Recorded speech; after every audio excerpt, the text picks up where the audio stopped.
Assalamualaikum warahmatullahi wabarakatuh. Perkenalkan, nama saya Khairunisa Fitra Umi Kalsum, CGP Angkatan 11. Pada kesempatan ini, saya akan menjawab pertanyaan dari rangkuman modul 3.1. Pertanyaan pertama, bagaimana filosofi Ki Hajar Dewantara dengan Pratap Triloka memiliki kaitan dengan penerapan pengambilan keputusan sebagai seorang pemimpin?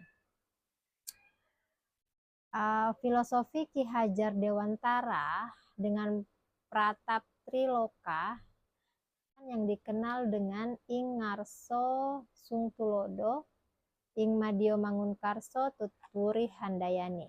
Ing Ngarso Sungtulodo maknanya adalah seorang guru harus mampu menjadi teladan bagi muridnya.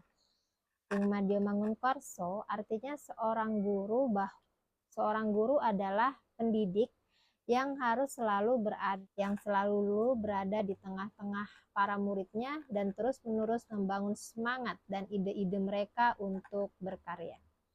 Tuturi Handayani yang berarti bahwa guru berperan sebagai motor, penggerak untuk memotivasi serta mendorong muridnya berkembang sesuai potensinya. Kaitannya dengan pengambilan keputusan seorang pemimpin atau guru, harus mampu mengambil sebuah keputusan yang tepat, arif, bijaksana, dan berpihak pada murid. Seorang pemimpin atau guru merupakan teladan bagi orang-orang yang dipimpinnya. Seorang guru adalah pendidik yang harus selalu berada di tengah-tengah para muridnya untuk terus-menerus membangun semangat dan ide-ide mereka agar mereka terus berkarya. Dan seorang pemimpin atau guru harus bisa memotivasi murid agar dapat mengembangkan minat, bakat, dan potensi yang dimiliki oleh muridnya. Pertanyaan kedua, bagaimana nilai-nilai yang tertanam dalam diri kita dapat berpengaruh kepada prinsip-prinsip yang kita ambil dalam pengambilan suatu keputusan? Nilai-nilai yang tertanam akan berpengaruh kepada prinsip-prinsip yang kita ambil dalam pengambilan keputusan. Oleh karena itu, sudah seharusnya seorang guru memiliki nilai-nilai positif berupa kebajikan universal seperti tanggung jawab, adil, jujur, lurus hati, berprinsip, tegas, integritas, rajin, berkomitmen, dan lain-lain. Nilai-nilai tersebut akan sangat berpengaruh dalam pengambilan keputusan. Contohnya bertanggung jawab. Artinya, kita harus mampu mempertanggungjawabkan keputusan yang kita ambil. Adil. Artinya kita harus mampu bersikap adil dalam memutuskan sesuatu. Peduli. Artinya kita harus memiliki rasa peduli serta memiliki rasa empati, bisa ikut merasakan apa yang orang lain rasakan. Serta setiap keputusan yang diambil bertujuan agar dapat berpihak kepada murid.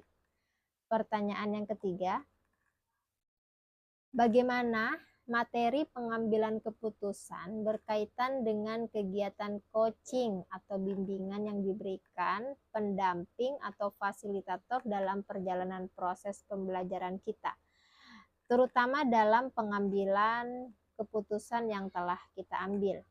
Apakah pengambilan keputusan tersebut telah efektif atau masihkah ada pertanyaan-pertanyaan dalam diri atas pengambilan keputusan tersebut? Hal-hal itu tentunya bisa dibantu oleh sesi coaching yang telah dibahas sebelumnya. Menurut saya, coaching merupakan keterampilan yang sangat penting dalam menggali suatu masalah. Dengan langkah coaching, kita dapat mengidentifikasi masalah, menggali potensi pemecahan masalah.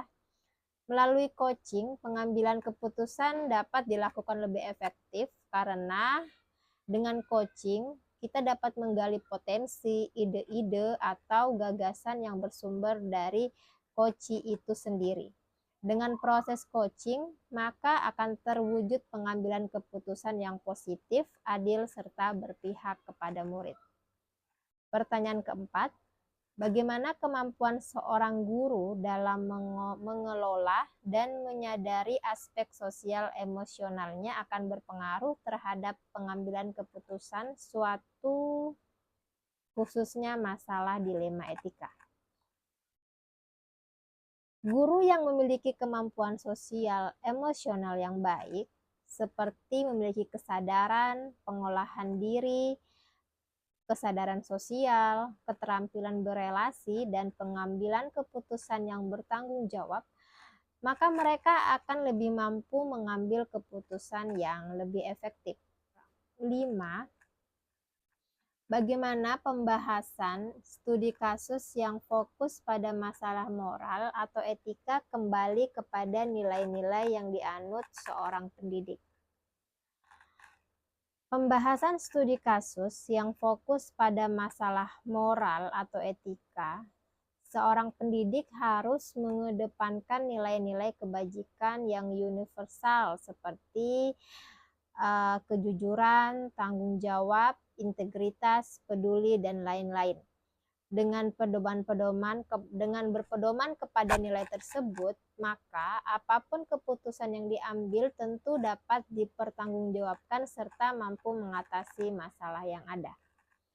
Pertanyaan yang keenam, bagaimana pengambilan keputusan yang tepat tentunya berdampak pada terciptanya lingkungan positif, kondusif, aman, dan nyaman. Tentu saja, pengambilan keputusan yang tepat akan berdampak pada terciptanya lingkungan yang positif, kondusif, aman, dan nyaman. Karena, menurut saya, pengambilan keputusan yang tepat akan dapat mengatasi masalah secara efektif, sehingga tidak akan muncul masalah-masalah yang baru, juga karena yang terkait masalah dengan senang hati menerima penyelesaian masalah. Sehingga apabila masalah terselesaikan dengan baik, maka akan tercipta lingkungan yang positif, kondusif, aman, dan nyaman. Dan tentunya dalam pengambilan keputusan tersebut, seorang pemimpin harus sudah melakukan 9 uji pengambilan keputusan dan harus mampu untuk melaksanakan konsekuensi dari pengambilan keputusan yang dilakukannya. Pertanyaan nomor 7, apa tantangan-tantangan di lingkungan Anda untuk dapat menjalankan keputusan terhadap kasus-kasus dilema etika ini? Adakah kaitannya dengan perubahan paradigma di lingkungan Anda? Tantangan yang saya hadapi saat menjalankan pengambilan keputusan terhadap kasus-kasus dilema etika adalah ketika terjadi perbedaan pendapat dalam memutuskan suatu keputusan. Untuk itu dibutuhkan sekali kepemimpinan yang bijak dalam menyikapi perbedaan pendapat antara anggotanya, yang dapat mempengaruhi keputusan yang telah saya ambil. Serta perlu adanya komunikasi positif dan bersifat terbuka untuk memecahkan masalah dilema etika tersebut. Dan didasarkan pada paradigma etika seperti individu vis kelompok, atau mungkin keadilan vis kasihan, kebenaran lawan kesetiaan, jangka panjang atau jangka pendek. Yang kedelapan, apakah pengaruh pengambilan keputusan yang kita ambil dengan pengajaran yang memerdekakan murid-murid kita?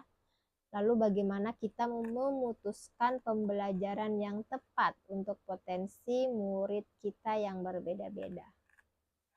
Ya, tentu saja pengambilan keputusan yang kita ambil akan berpengaruh terhadap pengajaran yang memerdekakan murid. Karena hal tersebut akan menentukan pembelajaran yang tepat untuk potensi murid yang berbeda-beda dengan mempertimbangkan kesiapan belajar, minat, profil belajar murid. Guru dapat memutuskan untuk merancang strategi, model, dan metode pembelajaran yang sesuai dengan kebutuhan murid, seperti melakukan pembelajaran secara berdiferensiasi.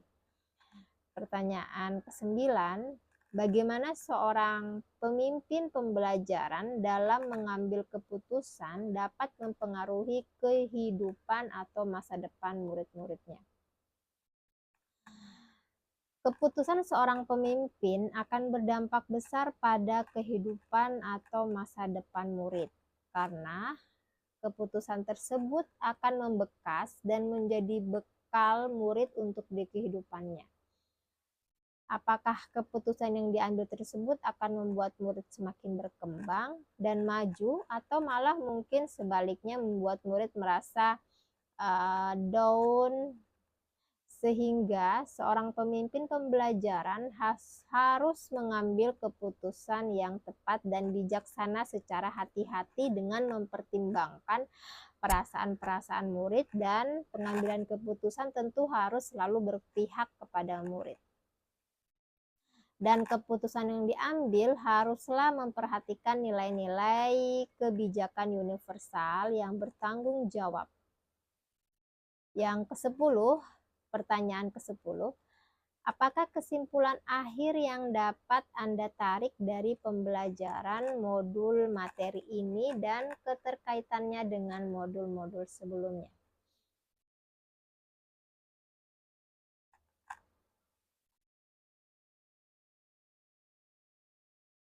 Kesimpulannya adalah bahwa pengambilan keputusan harus berdasarkan pada filosofi Ki Hajar Dewantara yang terkait dengan pratap triloka, Ingarso Sungtulodo, Ingmadio Mangunkarso Tuturi Handayani.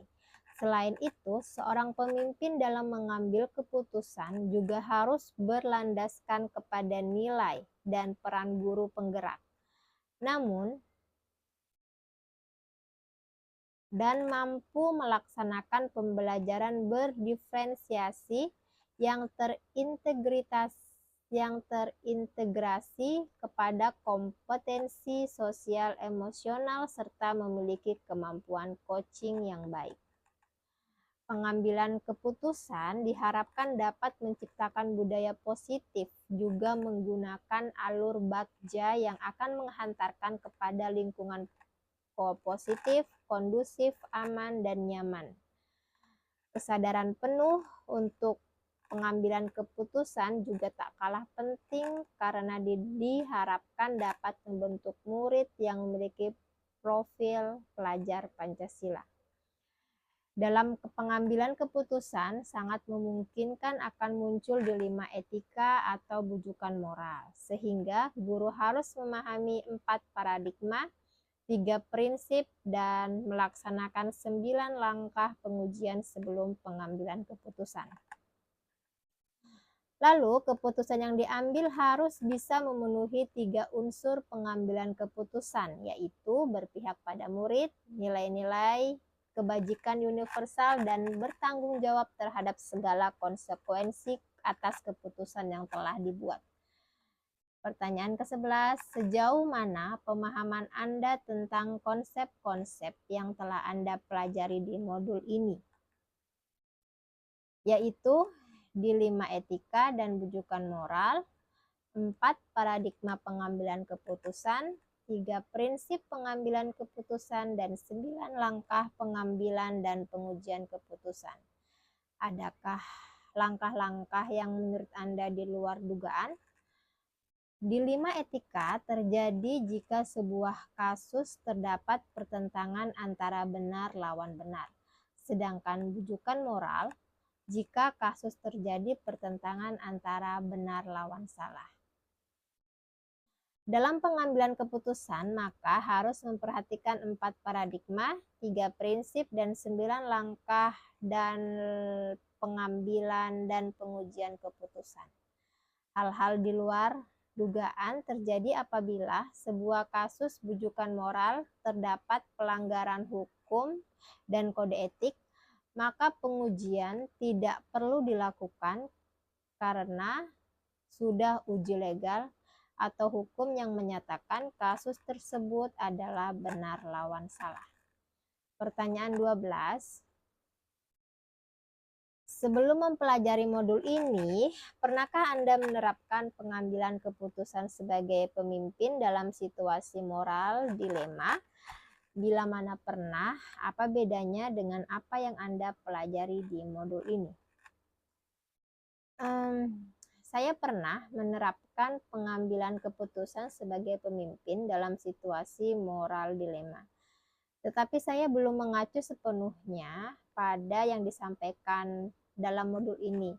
Bedanya yang saya pelajari dengan apa yang dipelajari di modul ini adalah pada modul ini patokannya jelas, seperti 4 paradigma, dilema etika, 3 prinsip, dan 9 langkah pengambilan dan pengujian keputusan.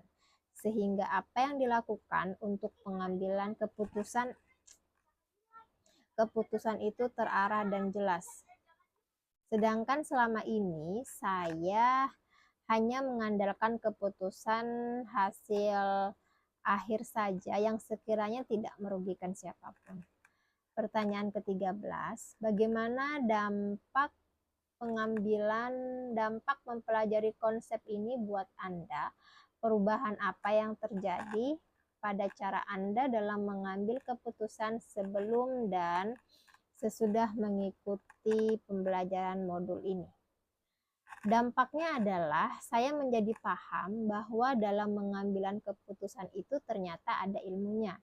Saya menjadi paham bahwa pengambilan keputusan harus memperhatikan nilai-nilai kebajikan universal, berpihak kepada murid, dan bertanggung jawab terhadap segala konsekuensinya. Apapun masalah dilema etika, maka keputusan yang saya ambil tidak boleh merugikan murid dan bisa melalui 9 langkah pengambilan keputusan. 14. Seberapa penting mempelajari topik modul ini bagi Anda sebagai seorang individu dan Anda sebagai seorang pemimpin? Menurut saya modul ini sangatlah penting sekali, di mana saya sebagai seorang individu mampu mengerti mengenai langkah-langkah dalam pengambilan keputusan serta unsur utama apa yang harus menjadi pertimbangan dalam pengambilan keputusan tersebut. Selain itu, melalui modul ini seperti diingatkan untuk mengasah dan menjunjung tinggi nilai-nilai kebajikan universal agar keputusan yang saya ambil dapat lebih adil, bijaksana, serta solutif dan efektif. Terima kasih atas kesempatan yang telah diberikan kepada saya. Mohon maaf atas segala kekurangan dalam rekaman ini. Saya akhiri